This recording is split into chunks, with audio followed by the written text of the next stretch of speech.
Welcome to English Colonization, Part 1.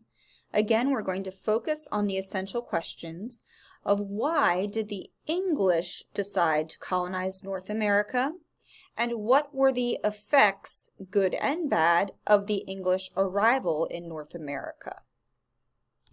So you've learned that in the late 1400s and in the 1500s, Spain came over to the New World and they set up colonies, which they named part of New Spain for the Spanish Empire. France also came over and they colonized in North America, but England so far has not been over to the New World. Why is that? So as you can see in this map here, England is part of this island that is off the coast of continental Europe. And England is late coming to the New World because there's been a lot of conflict between England and the rest of Europe, specifically Spain and France, because Spain and France both want to take over that country. So they've been in conflict, which is why they haven't come to the New World. So then Queen Elizabeth takes the throne in England, and she needs to show that she is a strong queen. She needs to do this because she is not married. She does not have any heirs to the throne, no sons or daughters that will take over. And she's quite in an unusual position since she is an unmarried queen. Since England does not have any colonies set up in America yet, but France and Spain do, and England is in conflict with France and Spain, it is really important that Queen Elizabeth shows that she is powerful and that she is also able to set up colonies in the New World so that she's able to maintain her power and also grow her power and compete with France and Spain.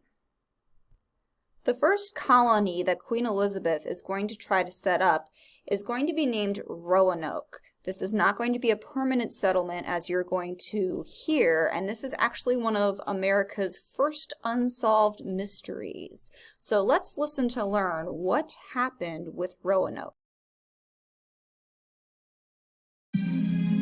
But wait, some of you might be thinking to yourself, Jamestown wasn't the first colony. And to you I say, quit interrupting, and I'll go down to where you work and start shouting about the lost colony of Roanoke. But you're right. Historians are always careful to say that Jamestown was the first permanent English colony because there was, in fact, an earlier one, but it was significantly less permanent. But wait, even the Roanoke colony we're about to talk about wasn't the first colony. You're like, oh my gosh, stop doing this. Just get to the creepy disappearances. I will, but I think it's interesting that the very first English colonists in the New World, as far as we know, were a group of 100 men, including a team of scientists. They arrived in what would become Roanoke 1.0 in 1585, 30 years before the settlers at Jamestown. And they included a metallurgist from Prague named Joachim Gans, who was also the first known practicing Jew in the Americas, and a scientist named Thomas Harriot. Harriot has been credited with introducing the potato to the British Isles, bringing some back from the New World, and Ireland thanks him for that, but he's most known as an astronomer. He was the first person to make a drawing of the moon using a telescope, and he did it over 4 months before Galileo. Cool. He had set up a small lab in the first Roanoke, but when the English assassinated a local indigenous leader, they were like, yeah, we gotta go. 2 years later, the next English settlers arrived, and they built upon the beginnings of a settlement in Roanoke that had been created by this first group. John White, oh man, so many Johns, became the governor of the new colony, and he sailed back to England to gather more supplies. But he was held up by a war with Spain that necessitated every man and ship to fight for England, so he wasn't able to get back to Roanoke for 3 years. It's a long time no matter what, but especially because he had left his wife, daughter, and infant granddaughter, the first English-born child in the Americas, Virginia Dare, in the New World. When he finally made it back, he reportedly found no trace of the settlers or even the colony. It was as if they had never existed, save for one clue: the word Croatoan carved into a wooden post. So what happened to them? I mean, that's kind of the point. We don't know. The most common theory is that they were killed or abducted by Native Americans. Croatoan was the name of an island just south of Roanoke that was the home of a Native American tribe of the same name. So maybe this was meant to be a clue of where they were being taken.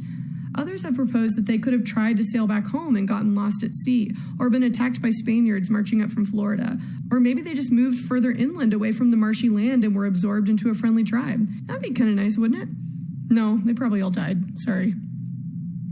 What's fascinating to me is how little we still know about this so-called lost colony. I mean, it's 2019. We have the internet.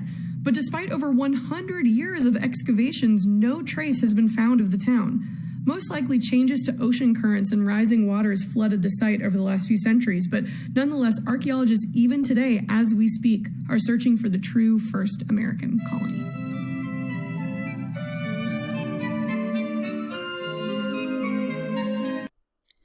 So the colony of Roanoke had two main purposes. First, England needed to claim land in the New World, since Spain and France had already done that.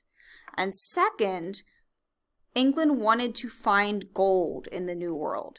England needed the gold because they needed money due to all of the wars that they were fighting back in Europe, and wars are very expensive. As you heard, Roanoke did not work out. However, Queen Elizabeth can't just give up because Roanoke doesn't work out. She needs to keep trying to set up a colony in the New World. She needs gold, and she needs to make her mark in the New World since Spain and France are there already. Unfortunately, Queen Elizabeth dies of old age before she can make that happen. Because she doesn't have any direct heirs, sons or daughters, that will take her place, her cousin James becomes king, and he is going to continue her mission to try to set up an English colony in the New World.